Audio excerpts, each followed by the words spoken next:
Point of order, Madam Chair. Point of order, Madam Chair, kasi parang... So let's proceed with the answer. Point of order, Madam Chair, kasi parang siya yung nagpe-preside eh. Yeah, that's right.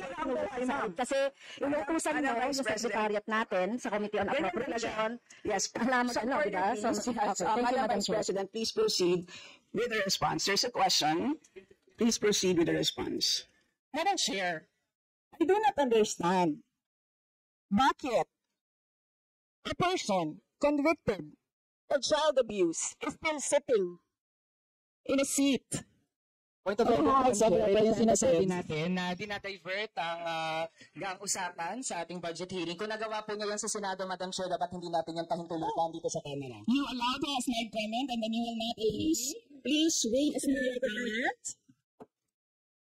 Excuse me, our members and our guests. I warn you. Please wait. Don't go to this rabbit hole. Please wait to be acknowledged before you speak. Okay, so at this point, Honorable Manuel. Madam Chair, again, it's another point of order kasi kapag may mga deliberation tayo, we should stick to the topic. Hindi pwede, Madam Chair, na dinadivert natin yung usapan para hindi natin sagutin yung tanong ng mga mambabatas natin. This is actually the best opportunity, formal proceedings, nakikita po ng publiko para malaman anong sagot ng Vice Presidente. So hindi po natin napapayagan ang ganong mga argumento na hindi naman tumutumbok sa topic natin. So, Madam Vice President, there's a question easy for you. Please, make your responses direct to the point. Sige, ma'am. I will make this easy for you. What rules are we using for this budget hearing? We have our rules Yes, ma'am. adopted by the Committee on Appropriations. Right, okay. We searched for that rule. So, we only found the general rules. So, we have a copy of the rules for the budget hearings. Well, as far as I'm concerned, mas importante ang rules para sa amin. Kayo po, ang kailangan nyo lang marinig is yung acknowledgement for you to begin to speak. Yun lang po ang pinaka-importante para sa guests. Sa totoo lang po. Yes, ma'am. So, ang pinaka-importante, yes, you may proceed. At saka po yung adjournment, yun lang po. Yung termination po, yun ang pinaka-importante lang po. For the rules, yun ang ay importante para sa members. But we may provide the copy to you. Yes, ma'am. So please sit and answer the May question. request a copy. Yes, absolutely. But Yes. please, there is a question. And do you want us to repeat the question?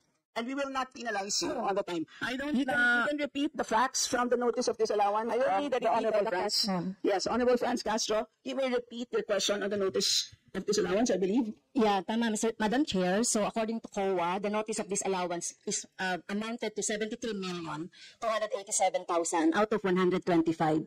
At ito po, Madam Chair, yung mga breakdown ng mga disallowed na mga na mga purchases. So reward payment of 10 million, payment of rewards, various goods, 34.857 million, payment of rewards, medicines, 24.93 million, tables, chairs, desks, computer and printers, 3.5 million. So, ang question, Madam Chair, so yung letter A, B, and C, so nakita naman natin nandoon yung sa joint circular. How about yung ito, no? How about yung mga tables, chairs, desktop, computer, na umabot po ito sa 3.5 million. So, pwede bang maipaliwanag kung bakit ito pinurchase, Madam Chair? Madam Vice President.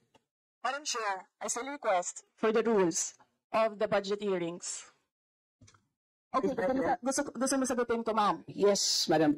This is a hearing of the budget of 2025. Nasaan dito ang confidential funds? Yung tanong niya, Madam confidential Chair. funds. Nasaan dito? Honorable Franz. Ito yung continuing, continuing questions pa natin noong 2024, during the last budgets. Hindi na ipaliwanag itong 125 million na alam naman natin na wala ito sa budget ng 2022. So, ito, Madam Chair, sa rule naman natin, lahat dito tinatanong no? So, according to the budget, whether it is in the past, kasi nakikita natin yung utilization noong mga budget, kahit na yung past years, ay pwede natin busisiin dito, Madam Chair. Tama ba ako, Madam Chair? I will agree with you, the Honorable Franz Castro. You may proceed, Yes, Madam ma'am. Vice President. Yun yung sagot ko, ma'am. Nasaan? Ang topic natin dito at ang pinasubmit ninyo sa amin is the budget proposal of 2025. Where in the budget proposal of 2025 is the item confidential funds. Sa in aid of legislation nga ninyo, nakalagay nga doon sa rules ninyo, diba? The discussion should be germane to the topic. The topic is the 2095 budget proposal. Now tell me, Madam Vice President, the Honorable Franz Castro has already provided a sufficient explanation for why she asked the question. So please proceed with your answer. Madam Chair, why are we discussing the budget of 2023 and 2024?